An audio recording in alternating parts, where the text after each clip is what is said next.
So we're here underneath the John Deere 1026R tractor, and as you can see, there's some leaks going on here from the steering hoses. They're pretty frayed. I think basically they're too long, so they rub against this wheel, and over time they got totally frayed and they're leaking now. So I went to replace them, and I got these hoses made with the same connectors at O'Reilly's. And I had to drive all over the place because almost nobody has these O-ring fittings. And they were pretty expensive. They were about 50 bucks each. So I didn't save any money doing that from the John Deere ones. And long story short, when I installed these, I had them on here before. I put the old ones back on for now. I had no power steering. And it turns out these, whatever hose they used, I'll try to focus on it here, get it right side up. I think it's too thick, and basically there's not enough room inside for there to be any flow. So I was really confused. You know, there was just no steering. I could turn the wheel, but nothing happened. I thought the fluid was low. I thought it needed to be bled. None of that worked. So finally I disconnected the lines there, and I dangled them out of there, and then I turned the tractor on and turned the steering wheel, and nothing came out. Just like a little tiny trickle of oil came through those hoses. But I mean, it didn't even always do that. Sometimes it was like it dripped, and it felt like maybe some fluid got in there, but it definitely was not flowing at all.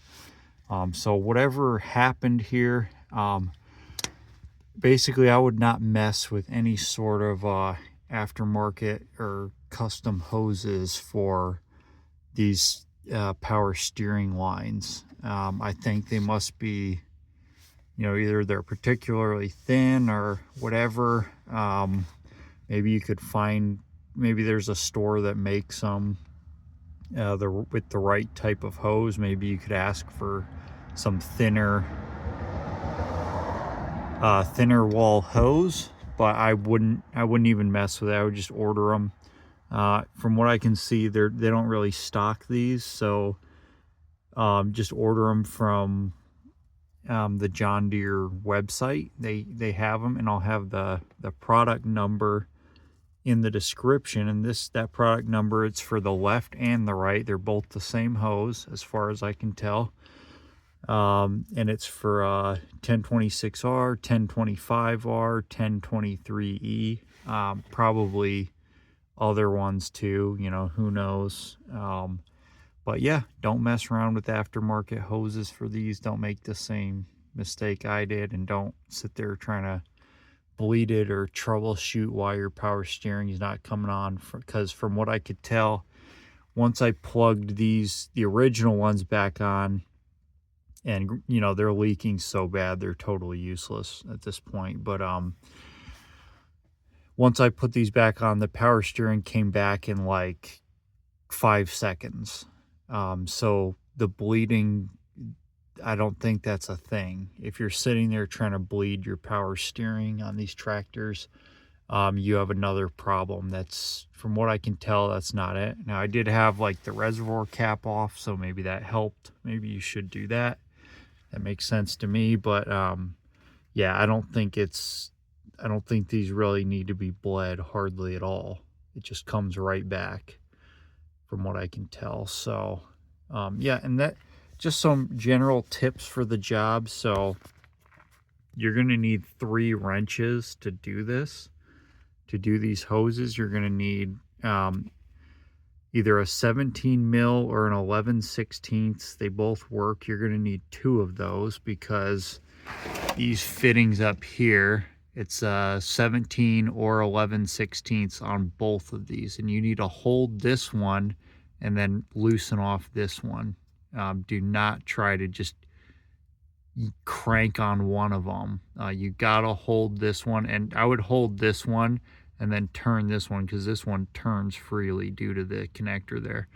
But to get to this one, so I recommend taking this one off first and then doing this one, it'll give you more room. But you also need to undo this, and then you need to push the bolt up in there, and then that'll let you pull off this rubber thing, and that'll let you separate them, and then you can get enough room to get your wrench on this one. I sat there messing with this one for the longest time because I just could not fit wrenches in there, and that's how you do it. Just take this nut off and then push the bolt way up in there,